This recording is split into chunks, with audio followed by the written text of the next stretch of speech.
Here's one of the members of your household, the fly. He's also one of the chief spreaders of disease in this country.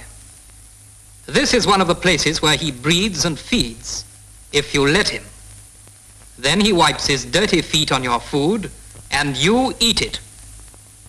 You can keep flies down by spraying with a fly-killing solution which you can buy at most chemists. Spray it where flies settle most. It leaves a film which soon kills any flies which settle. Don't waste it on thin air. Stick to places where you've seen flies settle, especially anything which hangs from the ceiling.